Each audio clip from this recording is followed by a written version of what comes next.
So what I'm going to discuss today is everything I'm going to discuss today is joint work with Odell-Schlumprecht and Konstantin Tikhomilov, both from Carnegie Mellon, and Kostas Theos from the University of Athens, where I'm also affiliated. So I have two Kostas. Okay. So I will start with some basic definition just to give a context of what it is about. So I fix a graph G. I will usually view the vertex set of a graph on the discrete interval. So a graph, it's a graph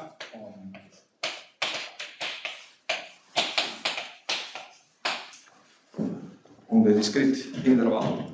The vertex set, I identify the vertexes with the discrete interval, which is D-regular.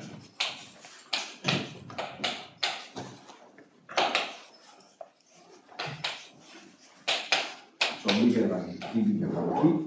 So what I mean by that, I mean that every vertex has exactly linear. Okay? So I will denote the adjacency matrix of this graph by A sub G. So I will not normalize this adjacency matrix. So I put here 1 if I and J is an edge and 0 other.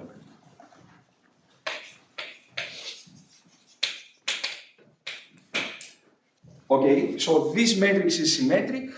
Its eigenvalues are real, so I will write them in decreasing order.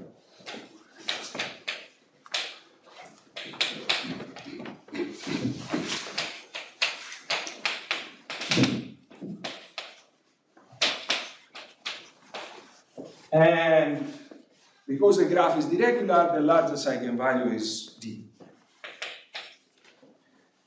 And what one is interested here is the distance between the second largest eigenvalue and the first one, which is called the spectral gap. And I will also use the following notation.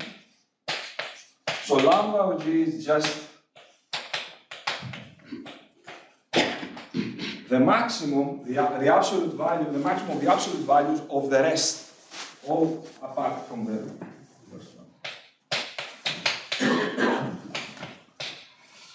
Okay, and I will also view, okay, from the point of view of metric geometry, this is standard, but I will also view the graph as a metric space, and I will always equip the vertex set with the graph distance. It's the shortest path graph distance.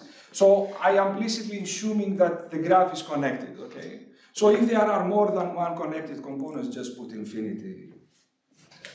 So I will use this shortest path distance.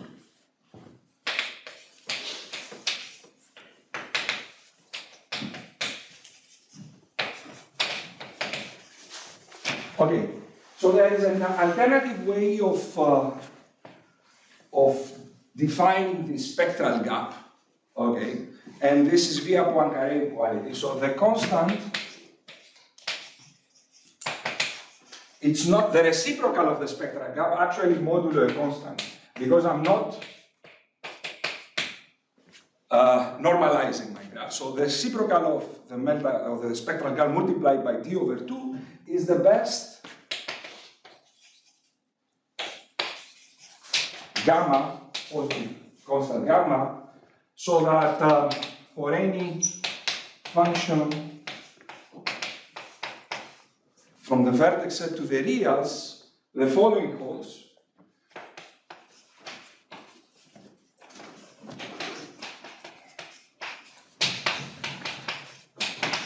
So this is just standard Poincaré inequality.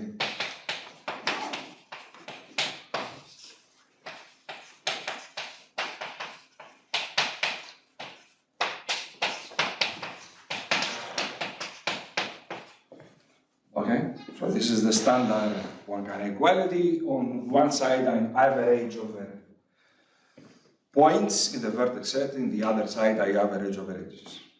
So this is totally classical and not difficult to show. And the goal is to replace the reals. Actually, this is also standard in metric geometry, to replace the reals with a metric space or a Banach space or a Nord space, whatever. So we're gonna focus in this talk to the case where you are not looking for functions. You try to prove this estimate, but you are not actually looking for functions from the vertex set to the reals, but to an arbitrary Banach space. So I will say that I will write the definition. Now this is called nonlinear spectral gap.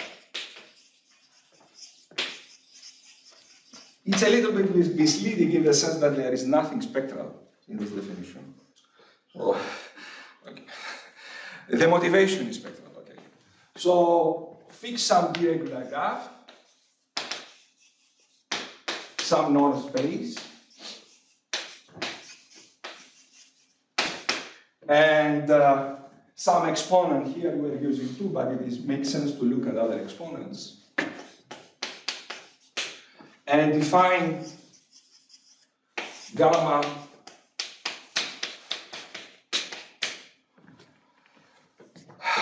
then this is the nonlinear spectral graph. So define this to be the best constant, so that for any function, okay, I forgot to say, but I'm implicitly assuming that the vertex set of my graph is brackets n, okay?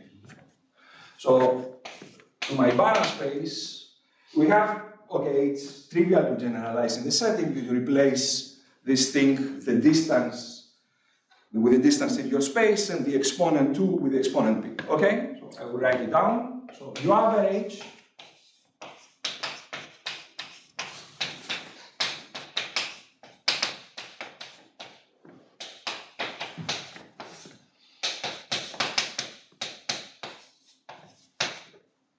when we now are edges,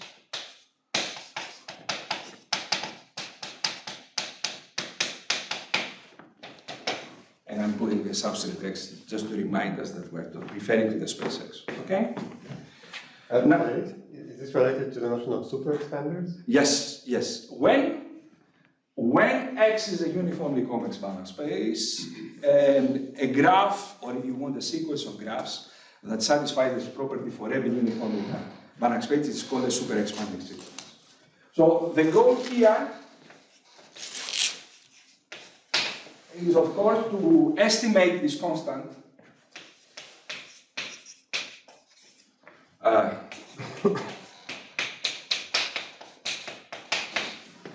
and with something not depending on the size of the vertex set of the graph. Okay.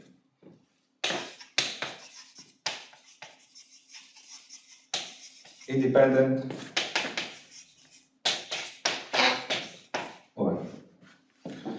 Okay, so you want to solve, so basically you want to estimate this thing by looking at graph characteristics like the spectral gap and properties of the geometry of the space. So, invariants that hopefully are not affected if you take an isomorphic copy of X and stuff like that. So to this end, definitely you have to assume that G is an expander.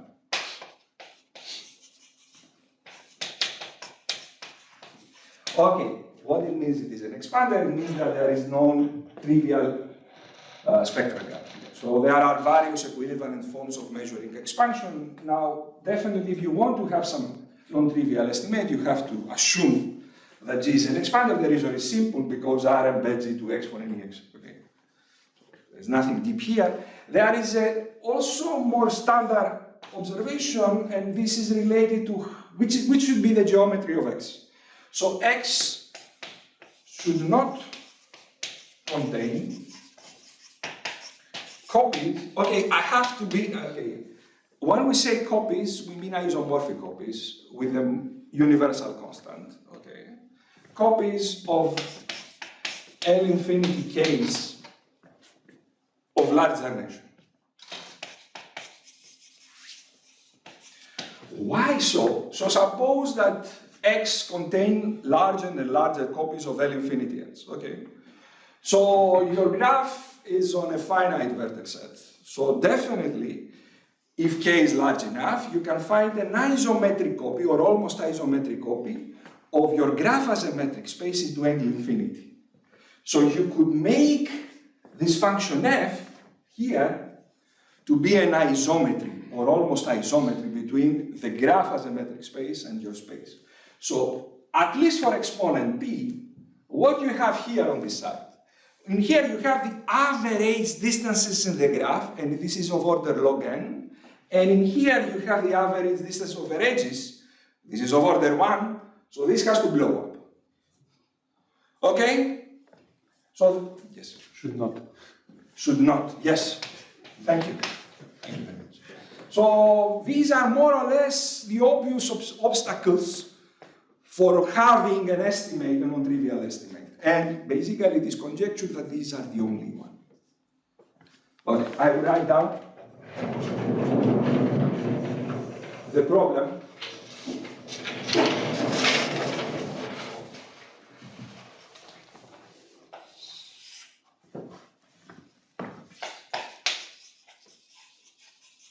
Okay, this is due to Pisier and Mendel-Naor.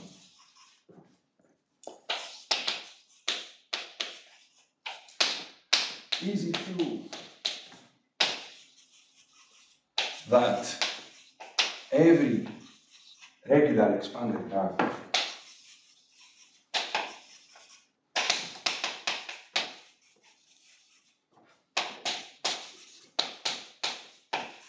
satisfies this nonlinear Poincaré for any space X? Now I have to be careful. I have to say all space is not containing arbitrarily large copies of L infinity n. You call it nonlinear spectral gap. So What? you call it nonlinear spectral gap, not... Yes, correct. So I'm just being a little bit loose with the formulation of the problem because what I'm going to be static for every n. So for any x that has non-trivial.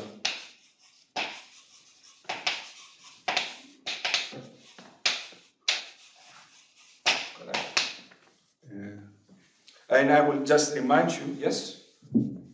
What about P? This is correct. So there is a nice argument going back to Matusek. So that if you have this inequality for a P, so a P2, you get it for all other P's. So basically Helder inequality. So it's called a Matusek extrapolation argument. I'm going to use it at a point. So basically the exponent doesn't matter that much. It's a little bit strange if you see it for the first time, that you control the first moment and then you control everything. But this is, it's quite strong. This is very strong inequality for a single exponent. Okay. So basically this is what is going on. People choose the right P to work with and in order to get the inequality. So let me remind you what it means having non-trivial cotype. So X, always a non-space, has cotype Q, so with some constant C, if for any choice, so some people call it Rademacher cotype, okay, so for any choice x1, xm in my vector space, in my norm space, the following thing happens.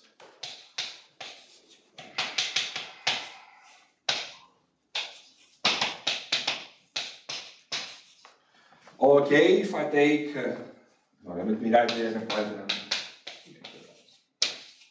explain. And here, IID L matrix.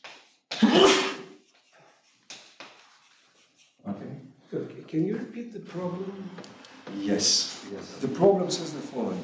Take your favorite expanded graph, okay, and take any space that has non-trivial cotype. Then you should be able to get an estimate for the Poincaré constant that doesn't depend on the size of the vertex on N. It's clear what it says? Hopefully you would like to understand. No, it doesn't say anything because you made if, but then you didn't say then. Okay. Where exactly? So you want me to rephrase the problem here in different terms? It's written, is it true? Is it true? Oh my. Oh, is it true? Is it true that? Sorry, my writing is awful. Thank you. Thank you, man. Is it true that every regular expander graph satisfies nonlinear Poincaré? And now the target space X here should be an arbitrary Banach space, not space with non-trivial cotype. And So if it satisfies X, must be. yes, yes. Definitely X has to have non-trivial cotype. And is this the only reason why we cannot get nonlinear Poincaré? This is exactly the question.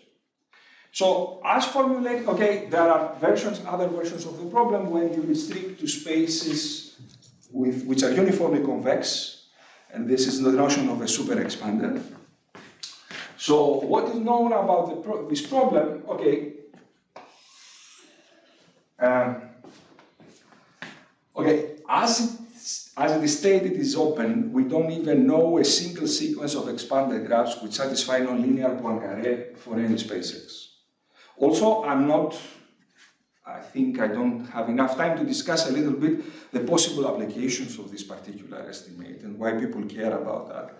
Definitely has a lot of application in metric geometry, nonlinear functional analysis, more recently theoretical computer science. And the reason is that this nonlinear Poincaré is the only way you can prove these non-embeddability results. Okay? So I'm skipping a little bit about the context and the scope and the potential applications. Okay? So probably the best result in this direction is due to Laforgue,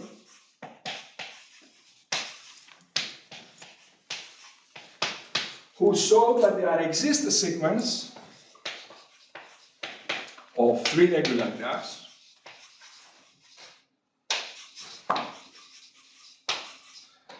whose vertex set, the size of the vertex set of these graphs goes to infinity, okay, which satisfies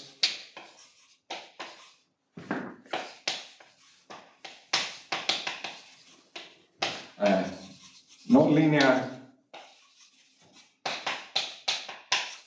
Poincaré for any X now that has type, not cotype, with non-trivial type.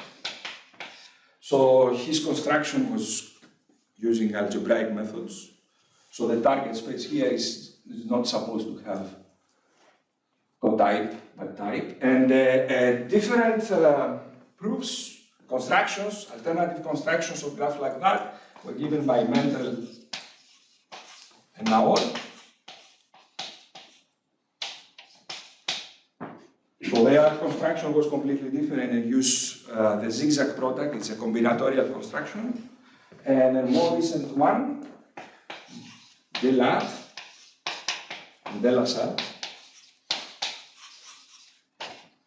I think it's from this year, right? So who extended the examples of Laforgue to bigger classes of algebraic construction graphs. So even for if X if the target space is a uniformly convex Banach space, we don't know if a typical deregular graph satisfies this nonlinear Poincaré. So, okay, is this the end of the story? Not quite, because the situation is much better for spaces with unconditional bases. So, let me do the definition. So, spaces with unconditional bases is spaces where the norm has enough symmetries. So, I will say that the basis, everything I'm going to do here is finite dimensional, so I will assume that all spaces are finite dimensional. A basis J of a norm space is K unconditional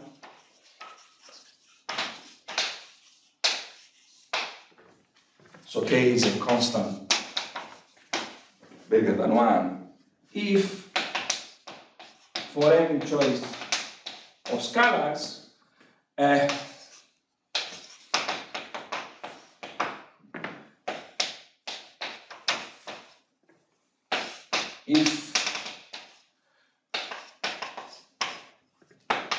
you go to a coordinate and you flip the sign of the vector, and you take the maximum, this is controlled at most up to k with the constant of the original vector. So if it was 1, this means that the norm of a vector doesn't depend on its sign, on the sign of its coordinates. Okay. So this is exactly what it means. Okay. So many classical spaces have this property. I mean, okay, it's classical sequence spaces, classical function spaces. Actually, most, apart probably from the endpoint case p equals 1, most function spaces have this property. And this is not the end of the story. This class is quite extensive, actually. It includes more exotic examples. So I will not mention that, but let me just say that most of the spaces that we see in practice do have this property. And also that this is bigger, there are more exotic examples. I will not go into that. So what is known about spaces with an unconditional basis? So the situation is better, as I said. So this follows by works of Ozawa, Naor, so who developed a rather general nonlinear transfer technique. So how you can go, if you know Poincaré inequality for one space, you can get it for another space, as long as you know that there is a nonlinear homeomorphism between the spheres or the balls of the spaces. So it's a kind of nonlinear transfer technique. And this nonlinear embedding was given by Odell-Schlumprecht. So this is by combining work of these people, what you get that if you know that x is one unconditional, has cotype Q with constant, sorry for the noise, okay, with constant C, then you can, for any expander graph, okay, note that here I'm using the power 2.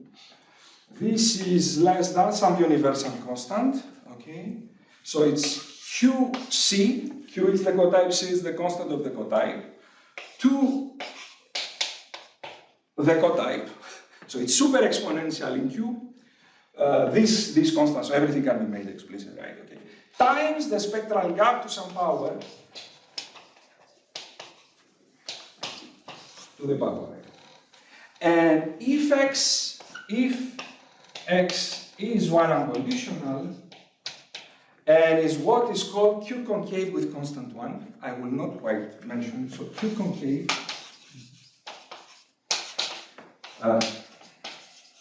with MQ of x is equal to 1. It's like the case of LQ spaces, so it's G. So you say x is little than Q. So these are Q concave with constant 1. Then you can improve this estimate.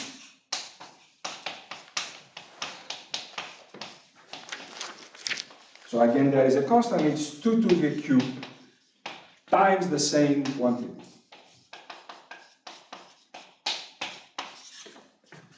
So the argument gives either super exponential estimates on the spectral gap or exponential if you are in this particular class of spaces, okay? So if they are Q concave with constant 1. So this is what we know about upper bounds, how one can bound the Poincaré constant for this class of spaces. Any questions so far? It's clear what? I this estimates the dependence of constants to be sharp, or is there? This is what I'm gonna talk, okay? So, what about lower bounds, okay? This is basically the goal. I'm afraid to use this thing. This is a technology, German technology beyond me. So, what about lower bounds? Okay. So, so if you use lower bounds, so you can use what is called Matuszek version of Bourgain's embedding theorem. So by Matuszek.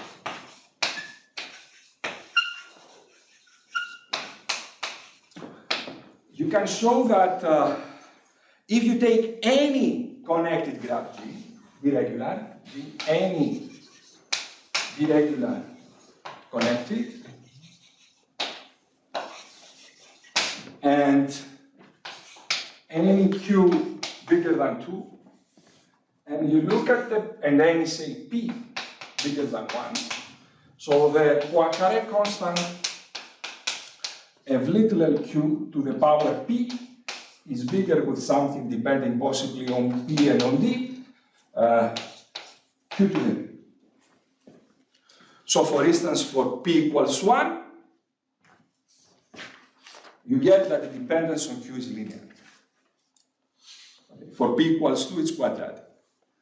So there is a huge gap. Okay, and now I actually showed that this is the correct order of magnitude. So now show that gamma of G little q to the power square. So again, there are some universal constants. So q to the square times the spectral gap with no power. So here again, I'm quantifying Poincaré with exponent p, and I get q squared. Okay. So basically, the sort of bounds is that the upper bound we have are super exponentially the cotype, and the lower bounds are linear or polynomial the cotype. And the goal of the talk is to show that for random regular graphs, I would like to say that they are quasi-random, but I will discuss it why they cannot say that they are quasi-random. So people from the community understand why I cannot call them like that, because we cannot explicitly construct them. So for at least for an explicitly defined family of d-regular graphs, the correct dependence on the cotype is polynomial. Okay? Okay. Let me now just state the theorem.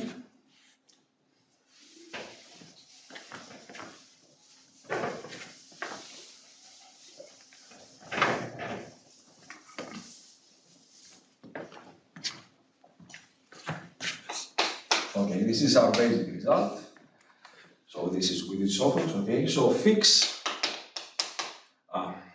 okay, let us start. So we start from Q, which is the cotype. We're given the cotype, okay? We're given the cotype constant and the unconditionality constant. We are given a degree. And we are given also 3 more parameters.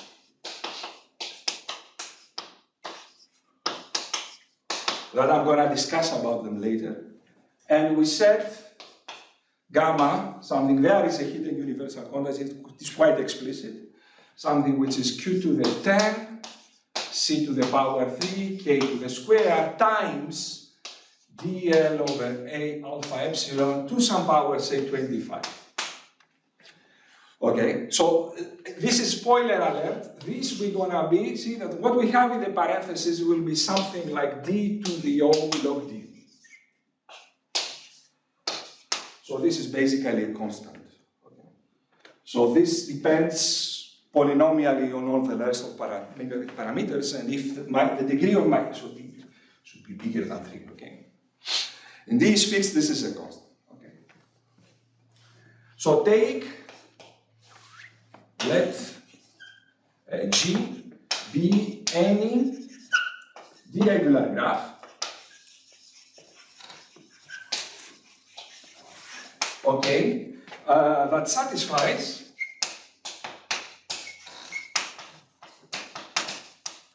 Okay, I'm going to discuss it in a moment, but we call it long range expansion property.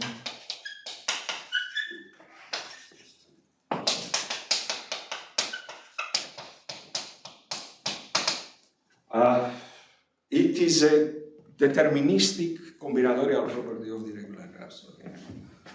And it holds in, for d bigger than t, it holds in G and T with high probability. Okay? So take any graph that is like this, then for any x with cotype Q, with constant C, okay, sorry, K unconditional, okay, if the Poincaré constant, I'm having here the power 1, is less than this gamma. So the Poincaré constant depends polynomial of the cotype for fixed degree. And moreover, more generally, for any p bigger than 1,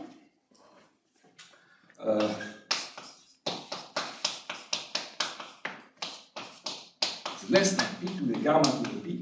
So if I look at the Poincaré constant to the power p, it's less than p to the gamma to the p. This has a nice probabilistic. So basically the crux of the matter is this inequality, and you get this for the other exponent uses what we said, I mean this Matuszek interpolation, extrapolation, and it's held there.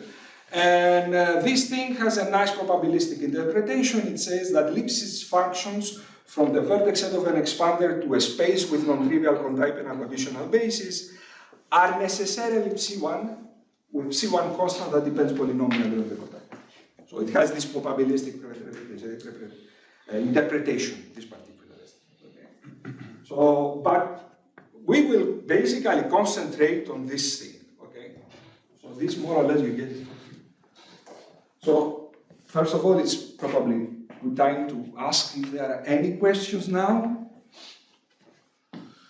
So I do not know, I mean, you haven't explained what is this property, but we don't know how to construct such graphs. Yes, I'm gonna start discussing this thing, and the exposition is gonna be a little bit more technical, so I'm taking some time just to ask if there are any questions about this.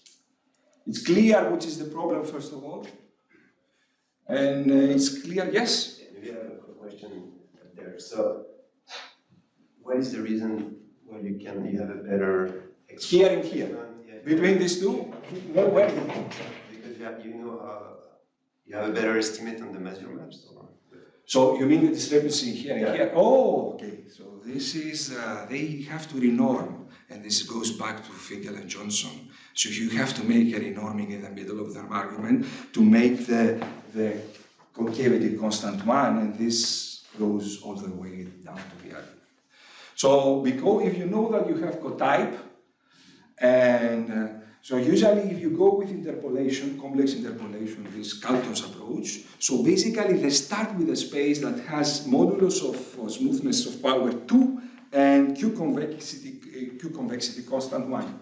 And then you can perform the complex interpolation and get something similar. But if you want, I'm not giving you a space which has uniform smoothness 2 or uniform convexity of power 2, or I don't give you any information about the concavity constant. I'm only telling you that it has cotype Q. This is what you can measure, right? So then you have to do in the middle renorming that goes back to Finkel and Johnson. And this actually gets, you have to have the super exponential bounds. So this was known even by Matuszek, okay? Because what is hidden here, that in the case of little LQs, they are Q concave with constant 1. So, okay, this is Banach space theoretic information, okay? So why there is this difference? But any other question?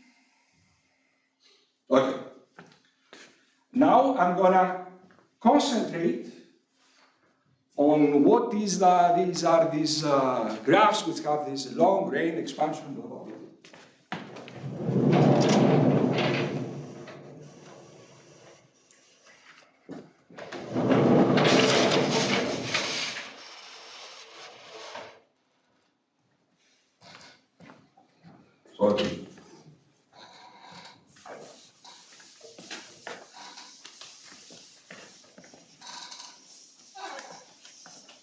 So the definition says the following.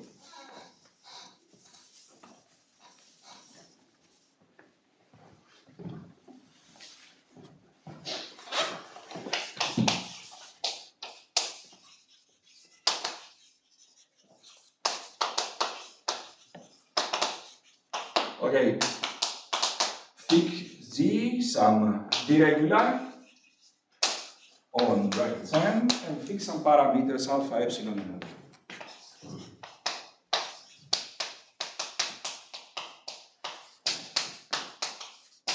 And we say that this satisfies this property,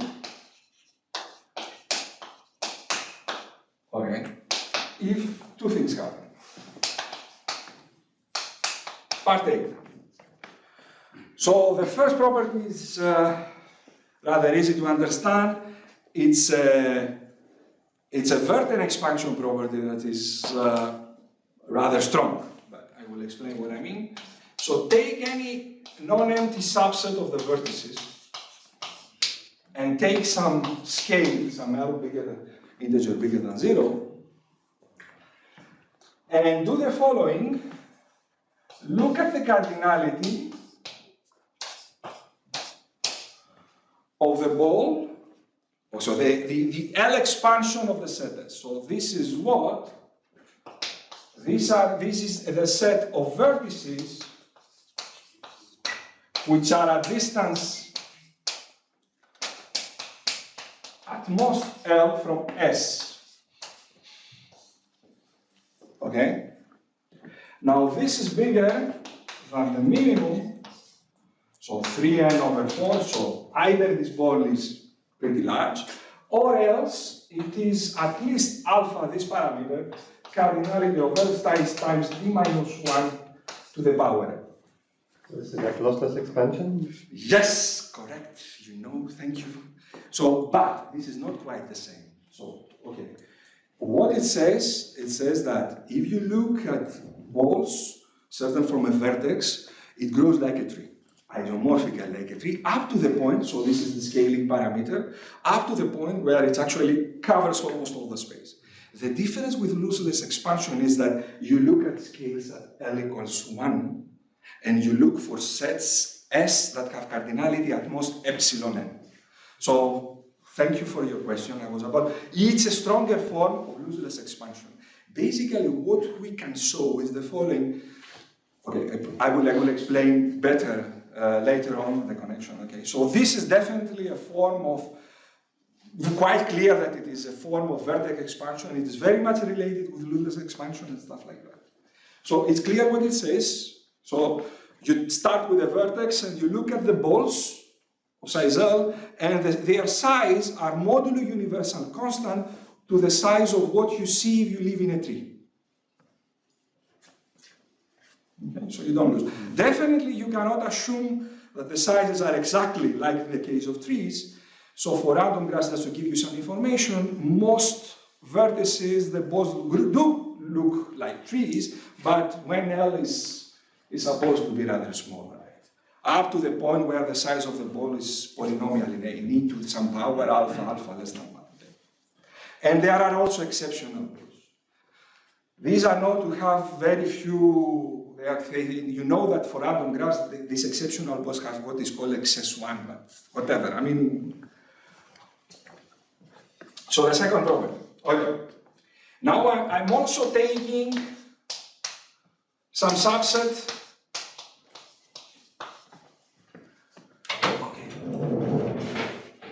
of the vertex set and some L positive, so that now I assume that this quantity is quite far from the critical threshold.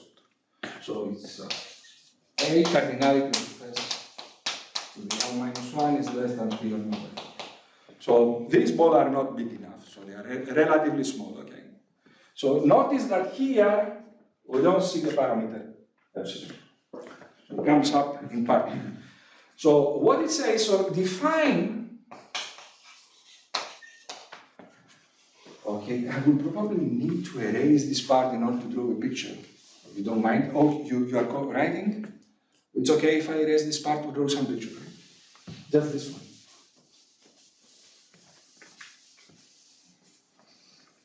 Okay, define the following thing. Define the set of edges so that around this edge, set is relatively large, it's not exponentially small. So look at the set of edges with the following properties. If you look at the set of vertices in S, which are a distance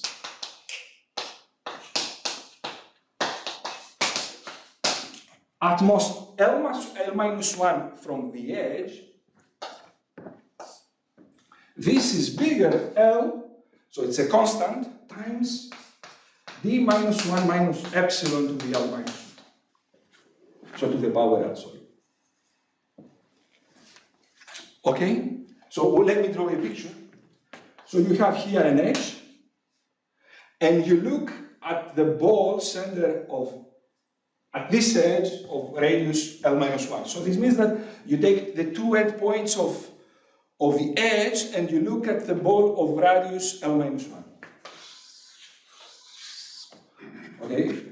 You say, how many points do I have in here on an S? If you have many points of S, then you put it here.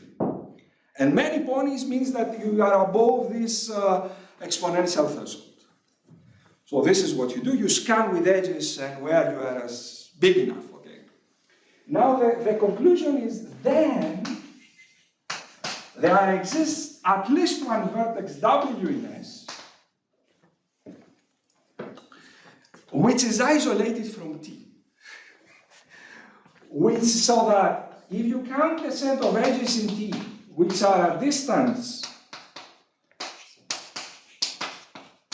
at most L1 from this vertex of S, this is barely this threshold.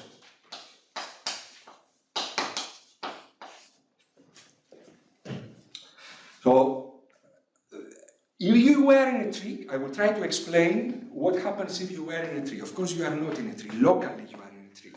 So, spoiler alert, we're going to see that this thing is essentially a spectral property. If you have good enough bounds from lambda g for the spectral gap, you can get this. But let us now try to see combinatorial what this means. Say we are living in a tree. In a tree, because you have unique geodesics, you can definitely find in S 2 points that achieve the distance. They are most far away possible, right? So any of these points will satisfy this property. But you cannot have a boundary in a general expander or stuff like that.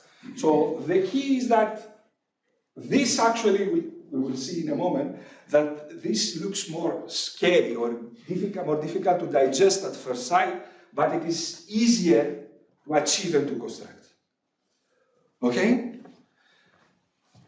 So, clear. Okay, I understand from someone who is seeing this thing for the first time, it's not. Okay, but let me now just write the proposition.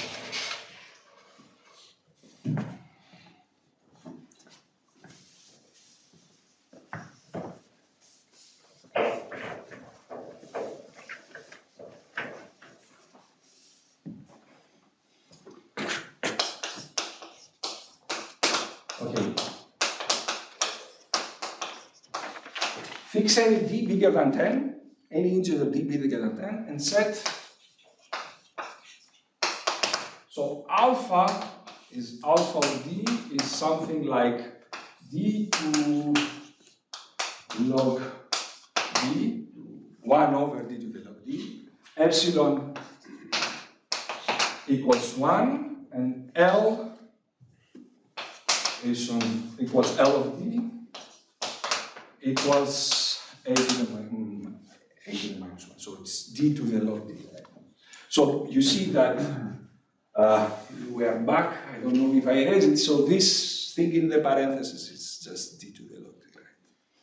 So let P be the uniform probability measured on G.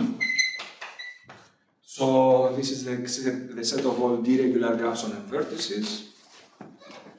So A. So what we have, we know, so for these choices of alpha, epsilon, and L, we know that the probability that G satisfies this part is greater than 1 minus OD 1 over C1. C1,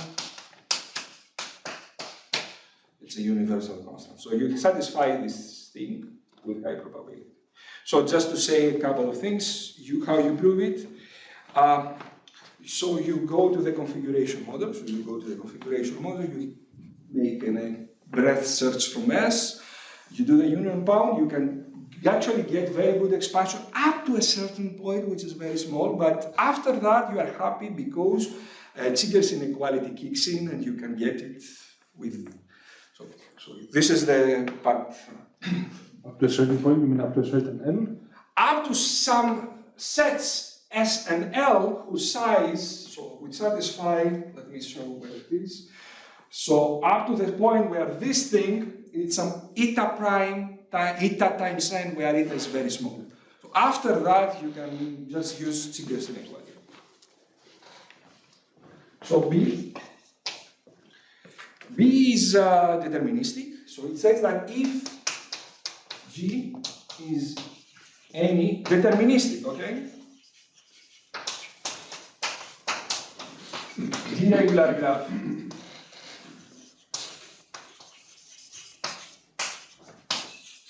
with good expansion properties, like that lambda of G, okay?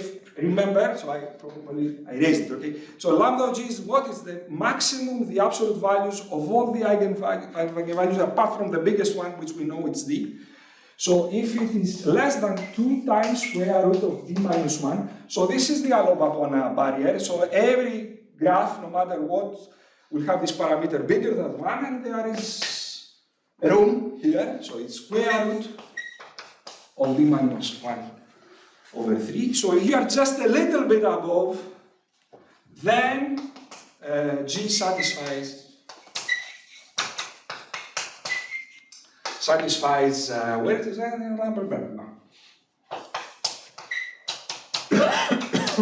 So, okay, if there is a famous, really famous result in probabilistic combinatories concerning randomly regular graphs, it is proved by Friedman. It is formerly known Friedman's second eigenvalue theorem. It was conjectured by Alon. Actually, Alon even conjectured what happens if lambda is of order square root of D minus 1.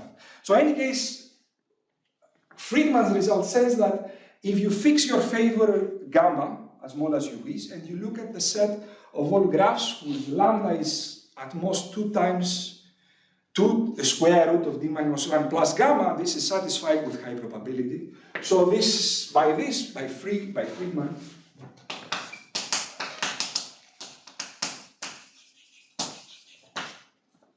second eigenvalue,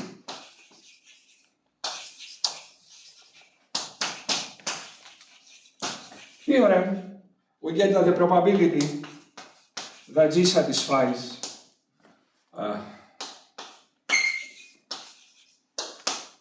B is bigger than 1 minus OD 1 over C2.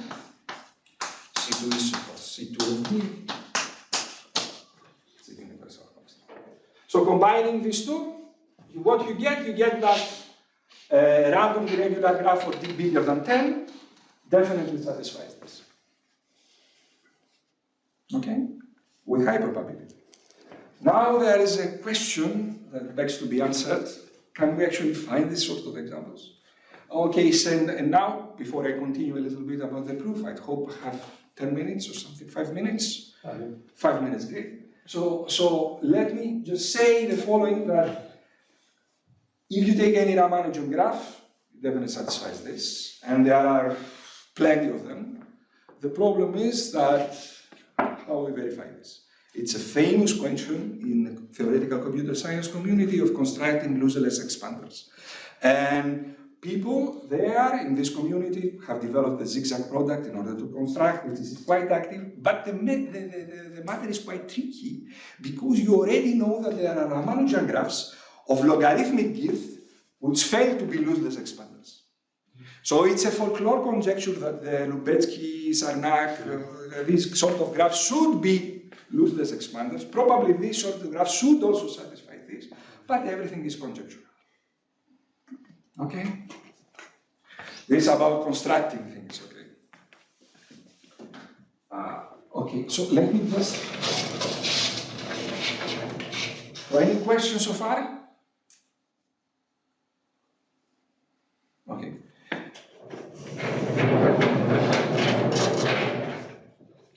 So let me just try in 5 minutes, just try to give you a very rough idea, if it is possible, of course, how we use these properties A and B in the computation of the nonlinear spectral graph. So,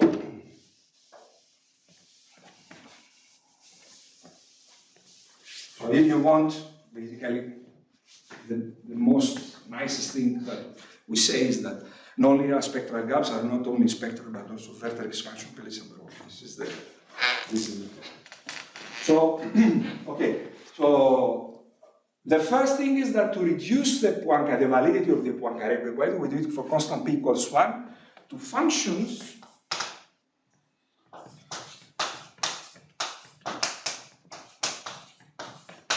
which are dyadic. So we're basically working with characteristic functions with a possible sign. So the first reduction is that reduce the validity of Poincaré to the validity of a sort of Poincaré for functions that they don't have coordinates. Okay, so this is the first reduction. So, and what you actually, and you have to assume that this function have empirical median 0, meaning that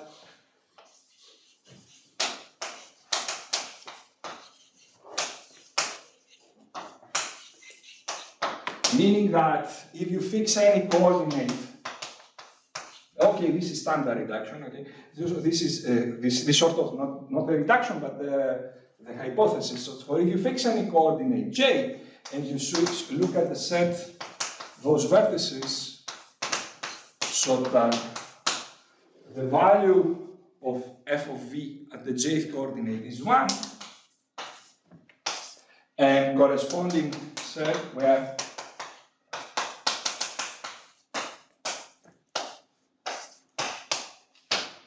is -1, both are small in the sense that have less n over 2.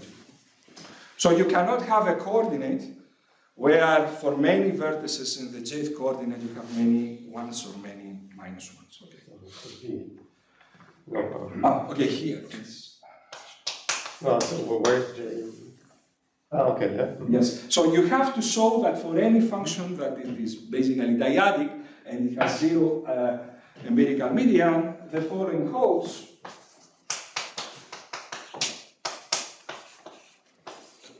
So I'm summing over vertices unconditionally. Now I'm summing over edges.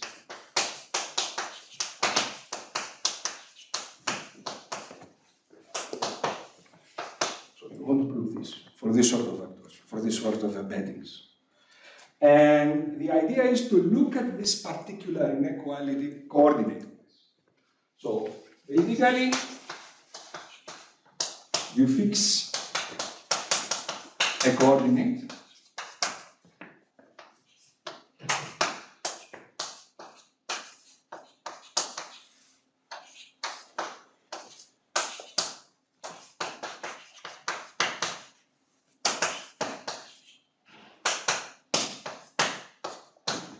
You want to prove this inequality coordinate-wise, okay? So what you do is, okay, let us for a moment take some vertex.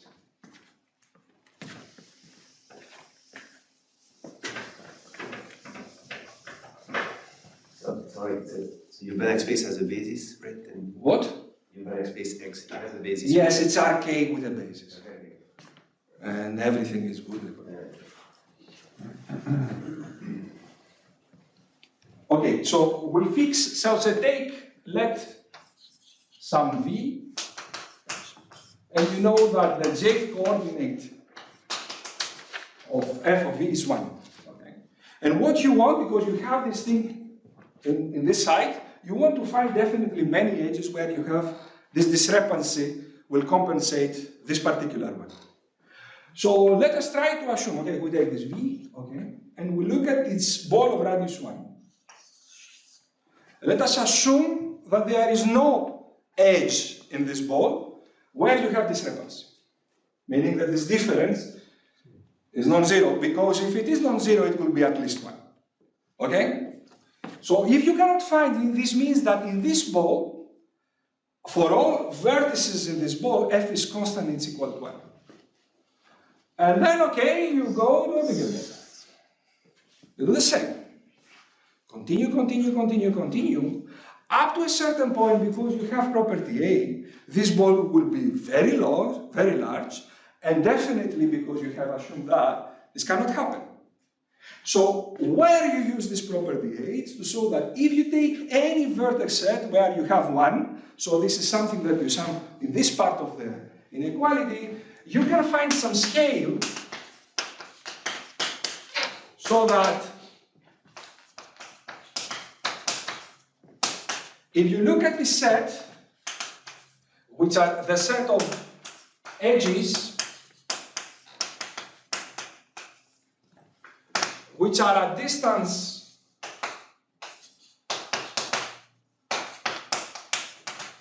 at most L minus 1 from a given V. Okay, V. And you have discrepancy at the J coordinate. Okay. This set is large compared to the size of the ball of set x and V of size L. So what I mean by that, so this is by some constant I don't care, some scaling factor that goes like 1 over L squared times alpha d minus 1 to the power n. So definitely for any vertex where you have 1, so this means this counts in here, I can find a scale where I have too many edges where, so this is part A. Are we done with that? Not quite, because we are facing the following problem, that it may happen that these edges are used just for all vertices. Okay? So we are not done. This is the problem. And here comes property B that says that, okay, don't worry about that. We're going to refine the set. So let us assume for implicity that this scale does not depend on the vertex set. So we're going to refine the set. So we're going to find a subset for size proportional to that. So at least 1/2. So this is a subset of this. So definitely you have these specific sets. But now these sets are almost disjoint, meaning that for any E, whatever, so if you look at the set of vertices, so that E belongs to this E tilde VL, so how many? Then this thing is really small, it's exponentially small. So it's L times D minus 1 minus epsilon to the power. So you've made these things almost disjoint. And this is where you use B. And there's a greedy algorithm, it's actually pretty readable. Now, of course, how you're going to take advantage of this almost disjointness and how we're going to use the cotype. So there is an estimate you get, so just to give you 2 minutes to take the last punchline. So how you use this thing, why this almost disjointness is useful. Okay. Okay, so suppose I live in a space which has an unconditional basis and cotype, and I take a vector x here. And I take a collection G1 up to, so this is just RK with a norm, right? Okay. So I take a collection of coordinates which are disjoint, And I assume that if I project x at gi is at least 1. Then, because standard Banach space theoretic facts, it tells you that the norm of x has to be, say, so it has cotype q, so it will be some constant m to the 1 over q. So its norm has to be really large. Okay? Now, we need a refinement of that where the sets are not necessarily disjoint. So this is what is called, this will have a lower LQ estimate, right? So we need a refinement of that, which says that if these things are almost disjoint in the following sense, take your favorite coordinate and count the number of indices where this coordinate belongs to.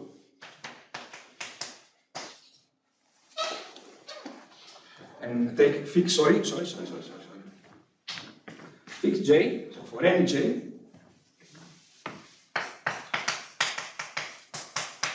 count the number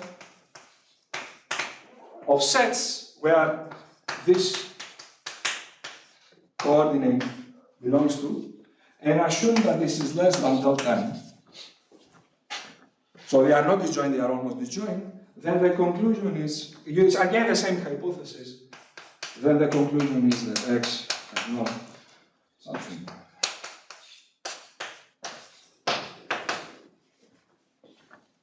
So in the case of disjoint means that delta is 1 over m and you recover this. So we are using, so this is the cotype and unconditional. Unconditionality actually plays a role everywhere, but cotype property is used in this way. And because the proof, you can run the proof and continue, and at the point you could possibly prove this for L infinity. It's not possible, so you use this thing. Okay, thank you very much. Sorry, I took more couple of times.